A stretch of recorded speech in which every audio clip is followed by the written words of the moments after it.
En el transcurso del conflicto armado que ha dividido y devastado a Colombia por más de 5 décadas, los actores en confrontación han llevado sus estrategias de guerra a extremos de crueldad y degradación. Crímenes de desplazamiento forzado, homicidio, violencia sexual y desapariciones forzadas han dejado cerca de 7 millones de víctimas registradas desde los años 50.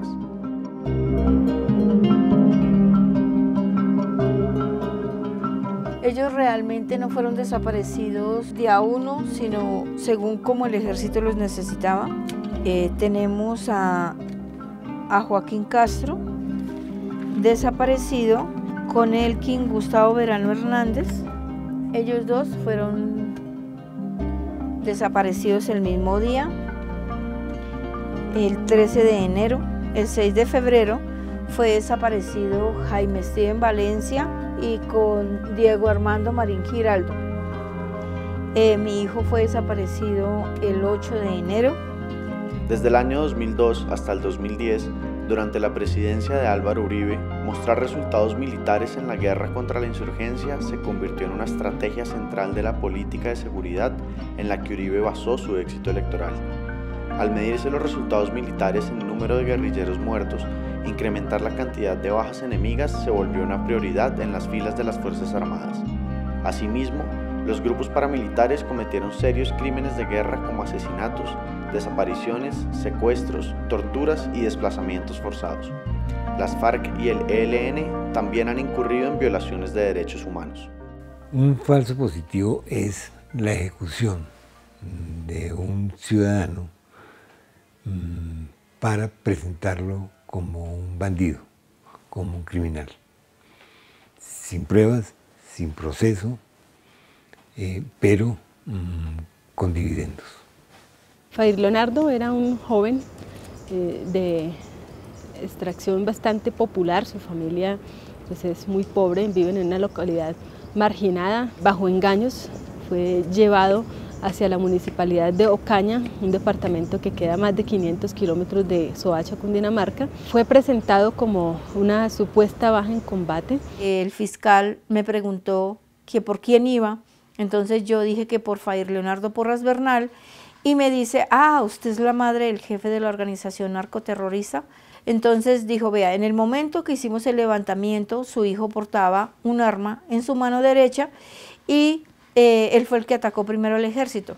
Le dije, vea, primero que todo, mi hijo, a pesar de los 26 años, era un niño en un cuerpo grande porque su mentalidad solamente llegó hasta los 9 años. Y lo otro, mi hijo tenía una discapacidad en su brazo y su pierna derecha y él no pudo haber manipulado un arma con esa mano, sencillamente porque mi hijo todo lo hacía con la mano izquierda. En el proceso se logró demostrar efectivamente y con prueba científica que Fadir Leonardo era una persona con retardo mental, que no tenía ningún tipo de capacidad ni posibilidades de asociarse con ninguna persona, muchísimo menos para delinquir. Los campesinos los asesinan, los visten de guerrilleros y luego se cobra el dividendo en los cuarteles. Es una práctica de eliminación que tiene, digamos, repercusiones estadísticas.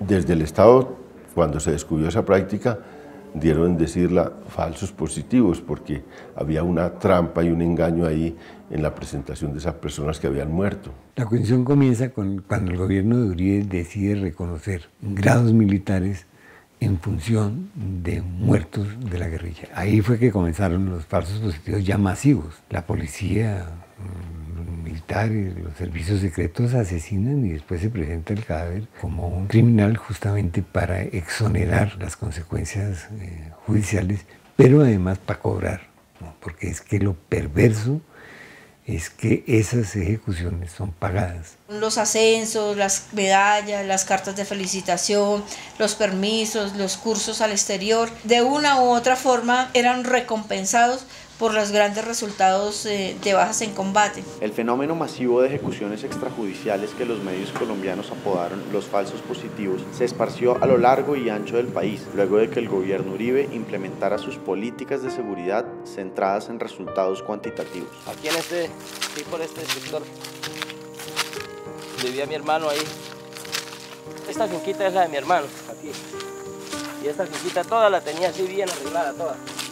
Aquí se gestó la triste historia de la muerte de mi hermano Benicio. Benicio era una gran persona, estaba sobre los hermanos, cómo estaban, la mamá, cómo andaba. A Benicio le pegaron 4 tiros. Benicio Muñoz Cáceres fue asesinado en marzo del 2007 en la zona rural de Sabana de Torres. Y efectivamente él estaba trabajando, se fue y lo cogió el ejército por ahí y lo torturaron. Un presunto guerrillero del Frente 20 de la FARC murió en combate. El occiso era Benicio Muñoz Cáceres, a quien en su momento el ejército presentó como alias Peluco. Directamente sacaron por el periódico, apenas lo mataron, que llevaba 15 años delinquiendo, cuando él no llevaba todavía 2 años de vivir aquí en esta finca. El presidente Uribe decía: yo quiero sangre, quiero ver los muertos. Y les pedía cuentas por cuentas a cada brigada, a ver cuántos habían matado en el mes.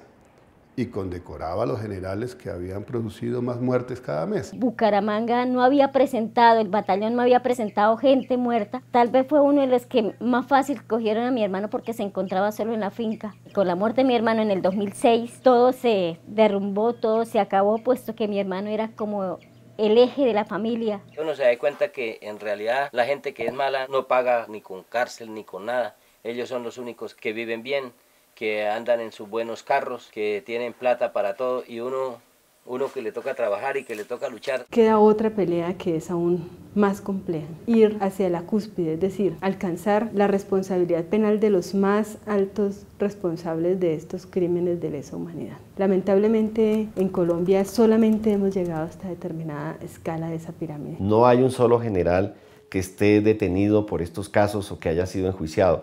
Lo máximo que ha avanzado la justicia es sobre 3 coroneles que han sido condenados por casos de falsos positivos. A pesar de que Colombia ha dado pasos hacia la promoción de un sistema de justicia transicional para un escenario de posconflicto, lograr una justicia efectiva sigue siendo un gran reto. La preocupación se centra en la falta de voluntad política genuina para investigar, perseguir y sancionar a los más altos responsables por crímenes dentro de la jurisdicción de la Corte Penal Internacional, especialmente cuando los perpetradores son agentes del Estado. Sin embargo, las herramientas y actores de la justicia internacional, como el Estatuto de Roma y la CPI, pueden jugar un papel clave en Colombia. Por ejemplo, en el caso de Fayr Leonardo, el fallo de la Corte hizo referencia directa a crímenes de lesa humanidad, como están consignados en el Estatuto de Roma.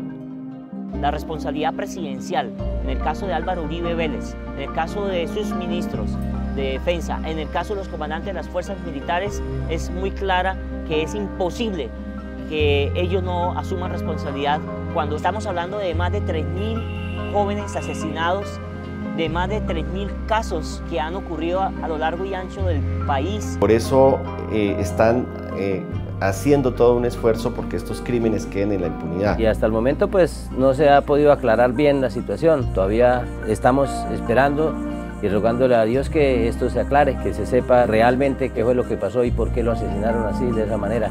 Creo que algún día se demora, pero habrá justicia, habrá aclaración de los hechos, habrá reparación.